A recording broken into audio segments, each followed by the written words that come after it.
pouquinho da sua história pra gente, o que que te levou. Eu falo o que que você é, o pessoal deve saber o que que você faz, mas explica que área que você resolveu seguir e o que que te incentivou, porque, né, algum incentivo você teve, alguma coisa você viu, alguma referência na sua vida para poder seguir, né? A curiosidade em relação à medicina é que quando você vai estudar mitologia, a história da medicina é muito bonita.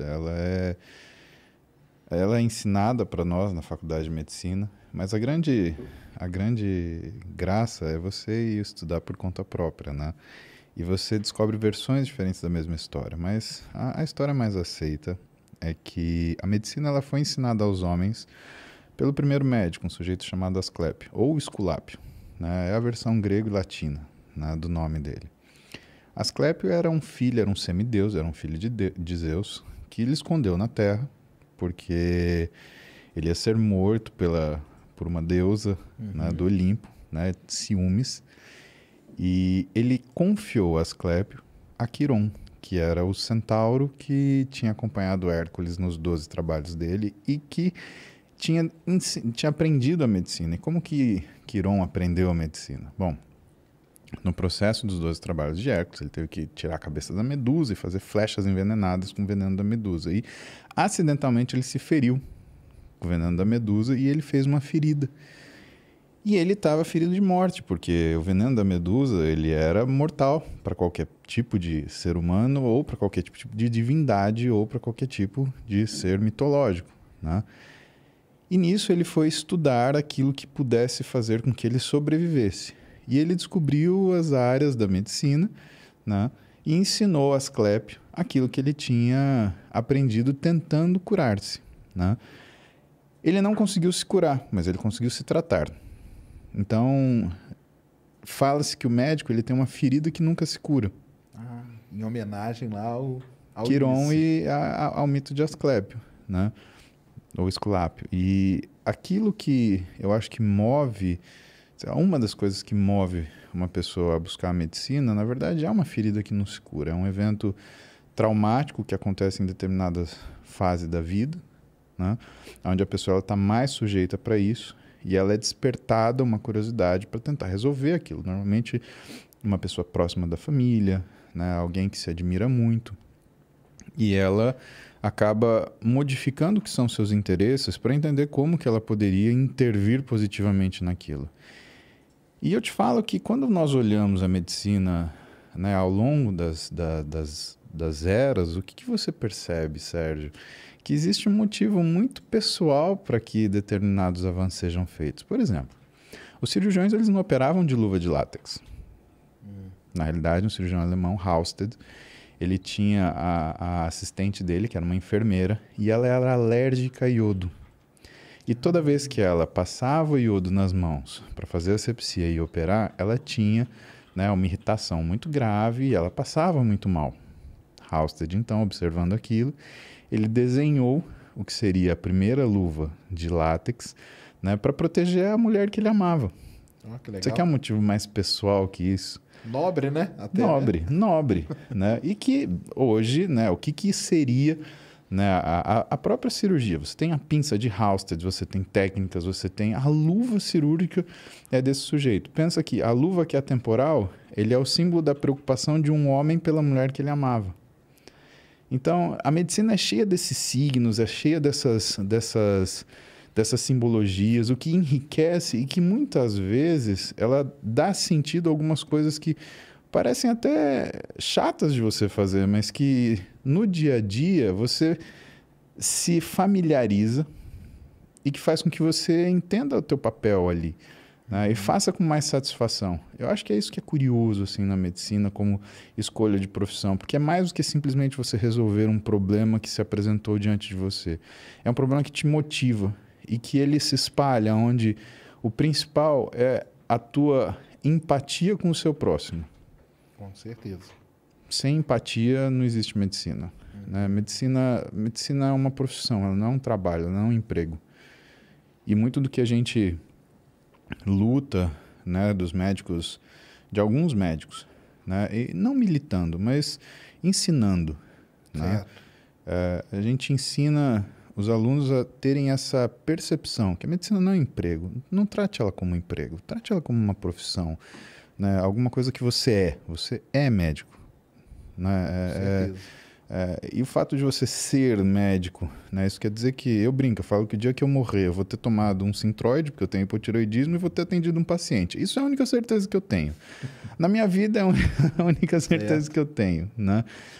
Algum paciente eu vou atender e vou ter tomado o diabo do meu remédio para tireoide. O resto, cara, é a chance.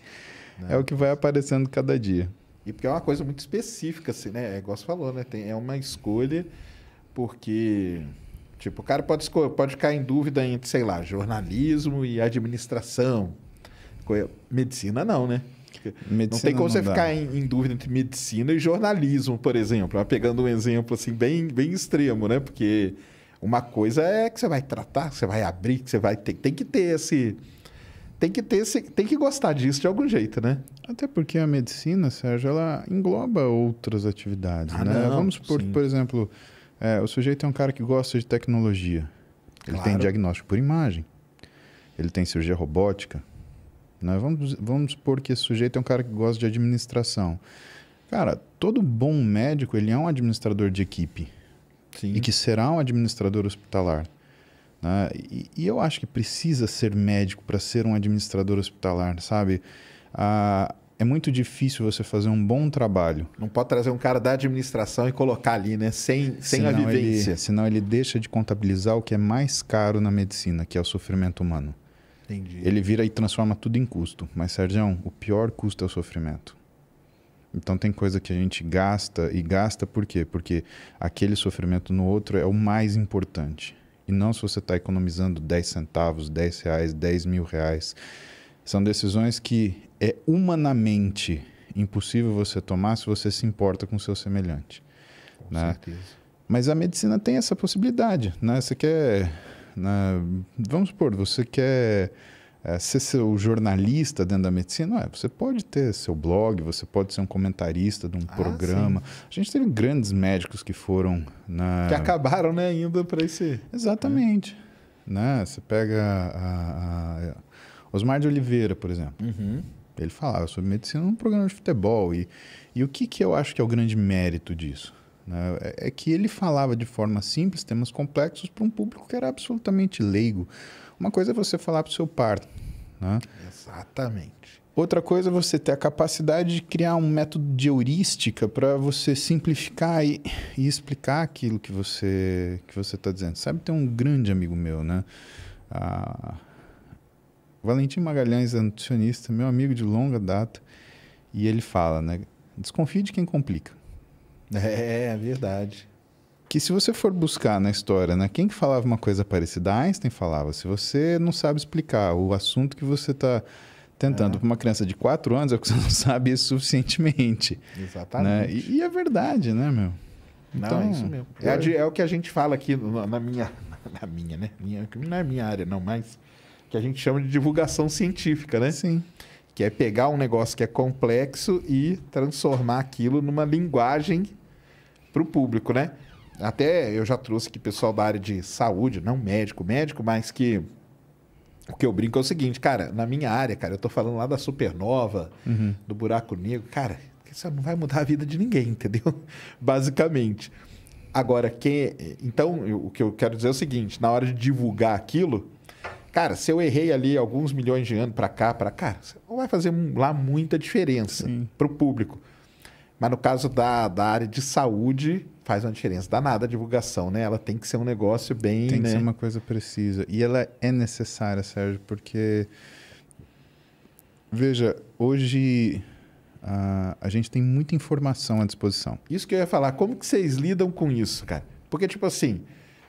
deu uma coisa aqui. O que o cara faz? Entra no Google, né? A primeira coisa. E aí, às vezes, ele liga para você, ô Paulo, o negócio é o seguinte, cara, eu tô com tal coisa, mas eu já vi aqui no Google que se eu tomar isso, já tá bem, é isso. Quer dizer, o cara ele não tá fazendo uma consulta, né, com você, ele quer que você confirme aquilo ali. Acontece isso? Muito. E isso é uma coisa que a gente tem que lidar com naturalidade, sabe, Sérgio? Eu acho que você só se ofende com isso se você é uma pessoa insegura, né? Até porque se a pessoa entrar suficientemente vezes no Google para tentar achar um diagnóstico, ela vai descobrir que pode ser nada ou câncer.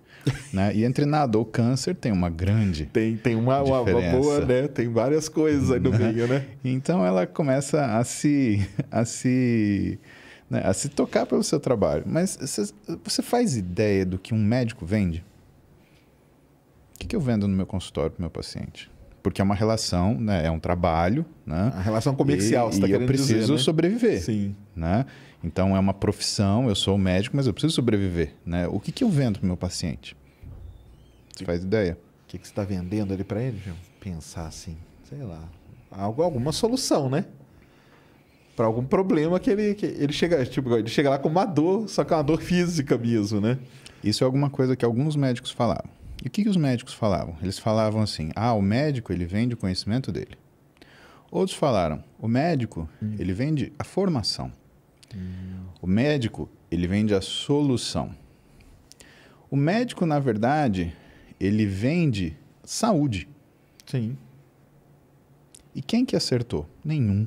Quem acertou foi um economista chamado Kenneth Arrow, um cara que ganhou um prêmio Nobel, que em 1963 ele descobriu o que o médico vendia. Sabe o que o médico vendia?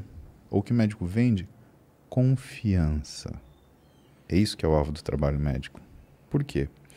A gente não vende solução. Você não pode prometer para o paciente um desfecho. É verdade. Ele depende de tanta coisa, Sérgio, que se você promete um desfecho, você está cometendo uma infração ética, porque isso não tem como. Tem muitas variáveis ali, né? Envolvidas, demais, né? É uma entropia infinita ali que você está tentando dominar. Tá? Conhecimento, não dá. Né? Como é que você vai medir conhecimento para você vender? Não é possível. Né? Você está vendendo saúde? Não, saúde não é um commodity. Né? Você não consegue pegar, eu tenho essa unidade de 10 saúde, gramas de saúde aqui e eu vou guardar aqui hoje. para quando eu ficar doente eu tomo essa saúde aqui e eu melhoro. Né? Você não consegue fazer isso. Você vende a formação. A formação do médico é caríssima. Né? Pensa que quando eu estava me formando em medicina com 24 anos, meus amigos que tinham feito direito e tinham se formado com 22, eles já estavam trabalhando e ganhando dinheiro e eu estava entrando no exército para entrar na residência para dali 4 anos eu poder ser chamado de especialista. Para começar a trabalhar. Pensa que eu estudei ou em processos de residência médica ou pós-graduações até meus 32 anos de idade. Agora, vira uma pessoa e fala assim, olha, você vai começar a estudar na faculdade aos 18 e quando você tiver 32, você pode ter mais segurança para fazer o que você faz. Fazendo, né?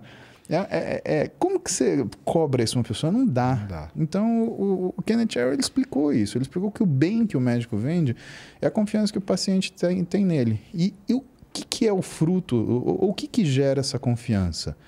É você conseguir, primeiro, ter empatia pelo seu paciente, para ele se sentir à vontade para ele te dar a queixa dele. Segundo, ter conhecimento suficiente, sabedoria, para entender que existe informação disponível. Mas isso não quer dizer sabedoria para saber lidar com ela.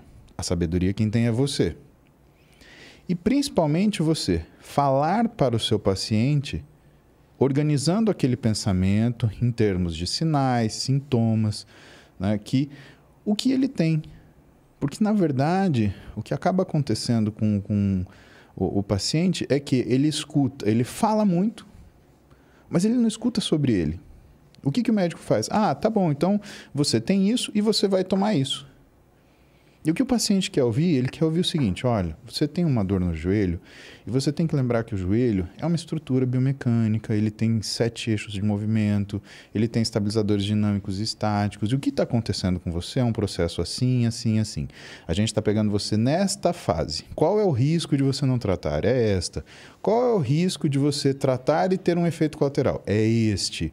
Eu estou aqui para te ajudar. O que você prefere fazer? O médico ele é um auxílio diagnóstico também, porque quem trabalha com o que a gente chama de medicina baseada em evidências não faz nada à revelia do paciente, Sérgio.